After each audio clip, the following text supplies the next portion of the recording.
নমস্কার। আজকে আমরা শুনব শ্রী শ্রী ঠাকুর শ্রীরামকৃষ্ণদেবের অমৃত কথা। ঠাকুরের সন্ন্যাসী সন্তান স্বামী বিজ্ঞানানন্দজি মহারাজের স্মৃতিতে। তিনি বলছেন, একদিন ঠাকুরকে দর্শন করতে দক্ষিণেশ্বরে যাই। বিকালে গিয়েছি, তখন ঠাকুরের কাছে অনেক লোক বসে আছে। আমি তাকে ভূমিষ্ঠ হয়ে প্রণাম করে এক কোণে গিয়ে বসেছি। ছোট খাটটিতে বসে তিনি সকলের সঙ্গে আনন্দে কথাবার্তা বলছিলেন। দেখতে সাধারণ মানুষেরই মতন, কিন্তু তার মুখের হাসি ছিল অপূর্ব। অমন হাসি কখনো কারও দেখিনি। যখন হাসতেন তখন তার মুখে চোখে এমনকি সর্বাঙ্গে যেন একটা আনন্দের ঢেউ খেলে যেত। আর সেই দিব্য আনন্দময় হাসি প্রাণ থেকে দুঃখ, কষ্ট, শোক, তাপ যেন চিরতরে মুছে দিত। তার কণ্ঠস্বরও ছিল অতি মধুর, এতই মধুর যে ইচ্ছা হতো বসে শুধু তার কথাই শুনি। আর তার চোখ দুটিও খুব উজ্জ্বল, দৃষ্টি খুব তীক্ষ্ণ ও প্রেমপূর্ণ ছিল। যখন তাকাতেন মনে হতো যেন ভেতরকার সব কিছু দেখতে পাচ্ছেন। ঠাকুরের ঘরে একটা জমাট বাঁধা শান্তি। যারা উপস্থিত ছিলেন সকলকেই দেখে মনে হচ্ছিল যে তারা ঠাকুরের কথাবার্তা শুনে আনন্দে মশগুল হয়ে আছেন।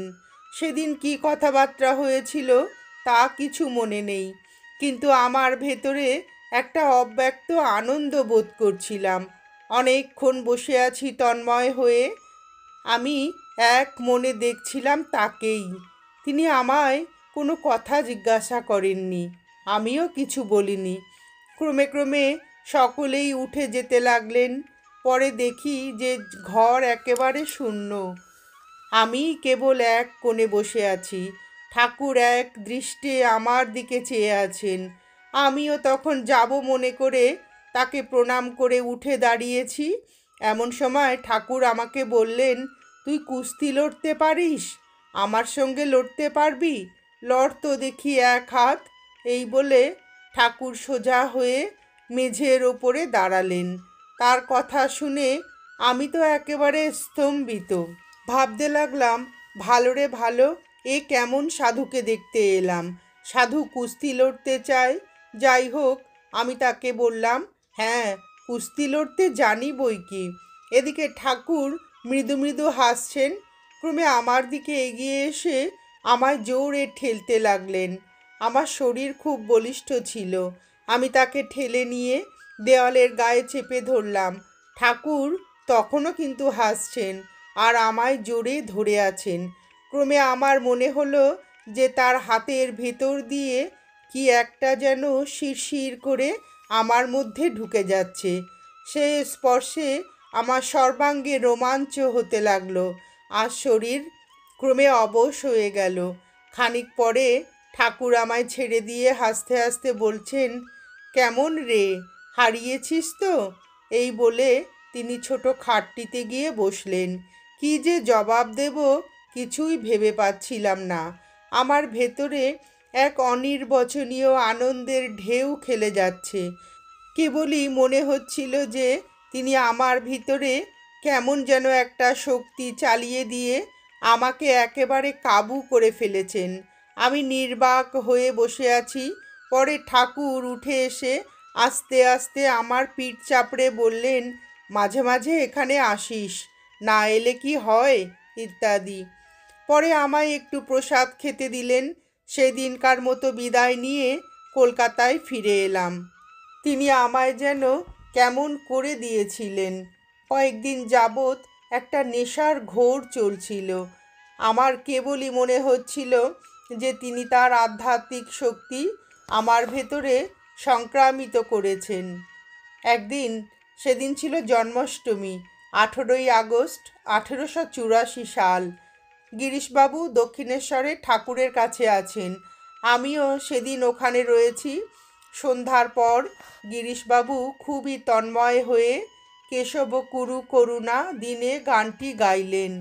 শুনতে শুনতে ঠাকুর ভাবস্থ হয়ে পড়েন এবং সেই ভাবাবেশে গিরিশবাবুকে জড়িয়ে ধরে তার কোলে বসেন। ভাব অবস্থার সময় ঠাকুরের দু গাল বেয়ে দর দর প্রেমাশ্রু পড়তে থাকে। পরে গিরিশবাবু কলকাতায় চলে যান। এদিকে অনেক রাত হয়েছে বলে সেদিন আমার আর বাড়ি যাওয়া হলো না। ঠাকুরও বললেন, রাত অনেক হলো, আর গিয়ে কাজ নেই, আজ এখানেই থেকে যা। আমিও সেই রাত্রি কালীবাড়িতেই কাটাই। খানিক পরে ঠাকুর আমাকে মায়ের প্রসাদী লুচি ও মিষ্টি খেতে দিলেন। তারপর ঠাকুর নিজেই আমার বিছানা পেতে ও মশারি টানিয়ে দিলেন। আমি তো শোয়া মাত্রই ঘুমিয়ে পড়েছি। মাঝরাতে জেগে দেখি ঠাকুরের ঘুম নেই, কেবল মা মা করছেন আর আমার মশারির চারিপাশে ঘুরছেন। আমি তো দেখে অবাক, কিছুই বুঝতে পারছি না। সেই রাত্রেই কিছুক্ষণ পরে ঠাকুর আমায় কৃপা করেছিলেন। ঠাকুরের যে কি অদ্ভুত মোহিনী শক্তি ছিল তা বলে বোঝাবার নয়। যে তাকে একবার দেখেছে সেই চিরকালের জন্য তারই প্রতি আকৃষ্ট হয়েছে।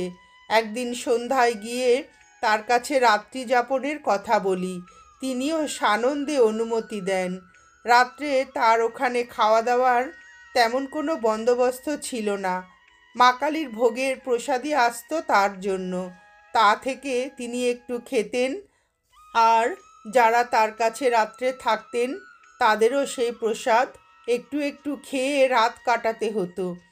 ঠাকুরের আহার ছিল খুবই সামান্য, দু একখানি প্রসাদী লুচি, একটু পায়েস বা সামান্য মিষ্টি খেতেন। আমি তো প্রসাদের বরাদ্দ দেখে মনে মনে খুব চড়ছি, আর ভাবছি যে রাতটা উপোসেই কাটাতে হবে। আমি তখন যুবক, গায়েও শক্তি ছিল, খেতামও খুব, হজমও হতো। ওই সামান্য প্রসাদে আমার হবে কেন? ঠাকুর যেন মনের কথা টের পেয়ে নবাব থেকে কিছু রুটি ও তরকারি আমার জন্য আনিয়ে দিলেন। তাতেও কিছু হলো না, তাই খেয়ে তার ঘরের মেঝেতে শুয়ে রইলুম। মাঝরাত্রে হঠাৎ ঘুম ভেঙে যেতেই দেখি কি ঠাকুর ভাব অবস্থায় ঘরের মধ্যে পায়চারি করছেন। কখনো বিড়বিড় করে কি বলতে বলতে যান সামনের বারান্দায়, আবার কখনো হাততালি দিয়ে সুর করে ভগবানের নাম গান করেন। ঠাকুরকে দিনের বেলায় দেখেছি একরকম, পাঁচজনের সঙ্গে কথাবার্তা বলছেন, হাসি তামাশা করছেন, আর রাত্রে তাকে ওই রকম অবস্থায় দেখে আমি ভয়ে আড়ষ্ট হয়ে গেলাম। চুপ করে শুয়ে থেকে তার ওই সব কাণ্ড কারখানা দেখছিলাম। সেই রাত্রে আমার আর ঘুম হলো না। বাকি রাতটা ঠাকুরের ওই লীলা দেখে দেখে কেটে গেল। ক্রমে ভোর হয়ে গেল। এদিকে ঠাকুরও সহজ অবস্থায় ফিরে এলেন। সকালে নানা কথাবার্তা হলো। তখন তাকে দেখে মনে হয়নি যে এই লোকটি রাত্রে অমন করেছিলেন। তার সবই অদ্ভুত। বাইরে দেখতে সাধারণ মানুষের মতন, কিন্তু বাবা, ও যেন কাঁচা খেকো দেবতা। খুব ভাগ্য আমাদের যে তার কাছে এসে পড়েছিলাম। তিনি কৃপা করে টেনে নিয়েছিলেন। ভোরবেলা আমি বাড়ি ফিরে যেতেই আমার এক বোন আমাকে জিজ্ঞাসা করলেন, কাল রাত্রে কোথায় ছিলি? আমি বললাম, দক্ষিণেশ্বর কালীবাড়িতে ছিলাম। শুনে বোন বললেন, ওই পাগলা বামুনটার কাছে বুঝি? ওরে, তার কাছে যাসনি যাসনি, সেই লোকটি পাগল। আমি প্রায় ওই ঘাটে গঙ্গা স্নান করতে যাই, তার সব দেখেছি, আমি জানি। আমি সব শুনে একটু হাসলাম। ঠাকুর আমাদের জন্য কতই না ভাবতেন। তার কাছে অনেক দিন না গেলে তিনি কাউকে দিয়ে ডেকে পাঠাতেন বা খোঁজ খবর নিতেন। শরৎ মহারাজ মাঝে মাঝে ঠাকুরের খবর নিতে আসতেন আমার কাছে। একবার এমনি ধারা তিনি ডেকে পাঠাতে দক্ষিণেশ্বরে গিয়েছি। গিয়ে দেখি যে তার কাছে লোকজন বড় একটা কেউ নেই। তিনি যেন একটু অনুযোগের সুরে বললেন, কিরে, কেমন আছিস? আজকাল আসা যাওয়া একেবারে কমিয়ে দিয়েছিস। আমি বললাম, আসতে তেমন ইচ্ছা হয় না, তাই আসিনি। তাতে ঠাকুর একটু হেসে বললেন, তা বেশ, ধ্যান ট্যান একটু আধটু করিস তো? ধ্যান করবার তো চেষ্টা করি, কিন্তু ধ্যান হয় কোথায়? ধ্যান তো মশাই আমার মোটেই হয় না। ঠাকুর তা শুনে অবাক হয়ে বলছেন, বলিস কি রে, ধ্যান হয় না? কেন হবে না, নিশ্চয়ই হবে। তারপরে তিনি খানিকক্ষণ চুপ করে রইলেন। আমিও তাকিয়ে আছি তার মুখের দিকে, দেখি কি বলেন। দেখতে দেখতে তার চোখ মুখের ভাব একেবারে পাল্টে গেল। তিনি খুবই গম্ভীরভাবে বলছেন, আচ্ছা যা তো পঞ্চবটিতে, ওখানে বসে ধ্যান কর। এই বলেই আমার আপাদ মস্তক দেখতে লাগলেন। পরে বললেন, আয় দেখি একবার এদিকে। এগিয়ে যেতেই আমার জিভ বের করতে বললেন এবং জিহ্বায় আঙুল দিয়ে কি যেন দাগ কেটে দিলেন। আমার সর্বাঙ্গ তখন কাঁপছিল, ভেতরে ভেতরে খুব আনন্দও হচ্ছিল। পরে বললেন, যা এবার পঞ্চবটিতে। এদিকে ঠাকুর আমাকে ছুঁয়ে দেবার সঙ্গে সঙ্গে শরীর যেন অবশ হয়ে গেছে, পা চলছে না। কোনো প্রকারে পঞ্চবটিতে গিয়ে ধ্যান করতে বসলাম। তারপর আমার কোনো হুঁশ ছিল না। যখন জ্ঞান হলো তখন দেখি ঠাকুর কাছে বসে আমার গায়ে হাত বুলিয়ে দিচ্ছেন আর মৃদু মৃদু হাসছেন। তখনও আমার কেমন যেন একটা নেশার ঘোর লেগে আছে। পরে তিনি জিজ্ঞাসা করলেন, কিরে, ধ্যান হলো? আমি বললাম, হ্যাঁ, আজ তো বেশ ধ্যান হয়েছে। ঠাকুর বললেন, এখন থেকে রোজই ধ্যান হবে দেখবি। কিছু দর্শন টর্শন হলো। সেদিন তার সঙ্গে অনেক কথাবার্তা হয়েছিল। তিনি সঙ্গে করে নিয়ে এলেন তার ঘরে আর খুব আদর করে খেতে দিলেন। আহা, কত স্নেহ, কত আদর! এখন তিনি আর আমি তার ঘরে। সাধন ভজন সম্বন্ধেও সেদিন তিনি আমাকে অনেক গুহ্য উপদেশ দিয়েছিলেন। আমি তো তার কথাবার্তা শুনে আদর যত্ন পেয়ে একেবারে মুগ্ধ হয়ে গেছি। সেদিন হতেই বুঝেছি তিনি কত আপনার। আমার কেবলই মনে হতো, আহা, তিনি আমার জন্য এত ভাবেন, তার কৃপার তুলনা নেই। ঠিক ঠিক অহেতুকী কৃপা। সেদিন কথায় কথায় তিনি বলেছিলেন, দেখ, মেয়ে মানুষের দিক মারাসনি, খুব সাবধানে থাকবি, সংসারের আঁচটি যেন গায়ে না লাগে। সোনার মেয়ে মানুষ হলেও সেদিকে ফিরে তাকাবি নে।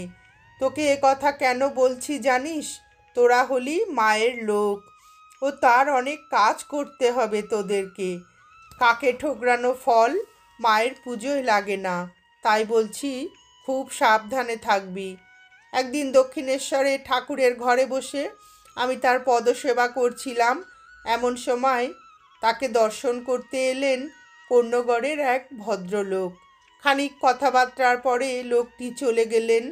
তখন ঠাকুর আমায় বলছেন, দেখ, কাচের আলমারির ভেতর জিনিসপত্র রাখলে সব কিছুই যেমন দেখা যায়, আমিও সকলের মনের ভেতরটা ঠিক তেমনি দেখতে পাই। ঠাকুরের ওই কথা শুনে আমার মনে হলো, তাহলে তো আমার ভেতরটাও তিনি সবই দেখতে পাচ্ছেন। ইনি তো দেখছি একজন ভয়ঙ্কর লোক। তা ঠাকুর লোকের ভালোটাই বলতেন, মন্দটা বলতেন না। তার ভিতর সকল অবতারেরই ভাব দেখা যেত। তিনি একদিন আমায় বলেছিলেন, আমি কৃষ্ণ অবতারে গোপ গোপিনী নিয়ে প্রেমের লীলা খেলা করেছি। আমি তখন কলেজের ছোকরা। ঠাকুরের এই কথা বিশ্বাস করতে পারছিলাম না। মনে সন্দেহ উঠেছে দেখে তিনি শ্রীকৃষ্ণের প্রতি গোপীদের ভালোবাসার কথা বলতে লাগলেন। তিনি বললেন, গোপীদের শ্রীকৃষ্ণের প্রতি যে ভালোবাসা, তা ঠিক ঠিক ভগবত প্রেম। কৃষ্ণের জন্য গোপীরা প্রেমোন্মাদিনী হয়েছিলেন। তারা শ্রীকৃষ্ণের বংশীধ্বনি শুনে নিজ স্বামী ও পরিবারবর্গ ছেড়ে ঘর থেকে ছুটে বেরিয়ে পড়তেন। শ্রীকৃষ্ণের তো জাগতিক কোনো ঐশ্বর্য ছিল না, তথাপি তারা তাকে প্রাণ অপেক্ষা ভালোবাসতেন। তাদের দেহ, মন, চিত্ত সবই শ্রীকৃষ্ণকে অর্পণ করে দিয়েছিলেন। শ্রীমদ্ ভগবতে আছে, শ্রীকৃষ্ণ রাসলীলা করেছিলেন। রাসলীলার সময় তিনি রাসমণ্ডলে সমাধিস্থ হয়েছিলেন। ওই সময় তার সমগ্র বীর্য ঊর্ধ্বগামী হয়ে জ্যোতিস্তম্ভকারে সহস্রারে গিয়ে উঠেছিল এবং তিনি গভীর সমাধিস্থ হয়েছিলেন। গোপীদের ভেতরে কেউ কেউ ওই সময় ওই ভাবে বিভোর হয়েছিলেন। এইসব কথা বলতে বলতে ঠাকুর একেবারে ভাবে বিভোর হয়ে গেলেন, বাহ্য জ্ঞান শূন্য, গভীর সমাধিস্থ। আমিও তখন তার সেই গোপিনী নিয়ে প্রেমের লীলা খেলার কথা ভাবতে ভাবতে ভগবত ভাবে বিভোর হয়ে গেছি। তার সেই শক্তির গণ্ডীরেখা ঠিক যেন রাসমণ্ডলের মতন। সেই সময়ের জন্য আমিও তার সেই শক্তির সীমারেখার মধ্যে থাকার রাসলীলা সম্বন্ধে আমার যে ভ্রান্ত ধারণা এবং অজ্ঞানের আবরণ ছিল তা চিরতরে কেটে গেল। আমারও তখন রাসলীলা সম্বন্ধে অভিনব অনুভূতি ও ধারণা হয়েছিল। ঠাকুরের সেই গভীর সমাধি ভঙ্গ হবার পর তিনি বালকের মতন হাসতে লাগলেন। এইসব দেখে আমি একেবারে চুপ। নমস্কার, আজ এ পর্যন্তই। ঠাকুরের সন্ন্যাসী সন্তান স্বামী বিজ্ঞানানন্দজির স্মৃতিতে শ্রী শ্রী ঠাকুর শ্রীরামকৃষ্ণদেবের এই মধুর অমৃত কথা শুনে আপনাদের ভিডিওটি কেমন লাগলো জানাবেন। শ্রী শ্রী ঠাকুর, শ্রীমা ও স্বামীজির অফুরন্ত আশীর্বাদ ও ভালোবাসা আমাদের সকলের মাথার উপর অঝোর ধারায় বর্ষিত হোক, এই প্রার্থনা করে ভিডিওটি শেষ করছি।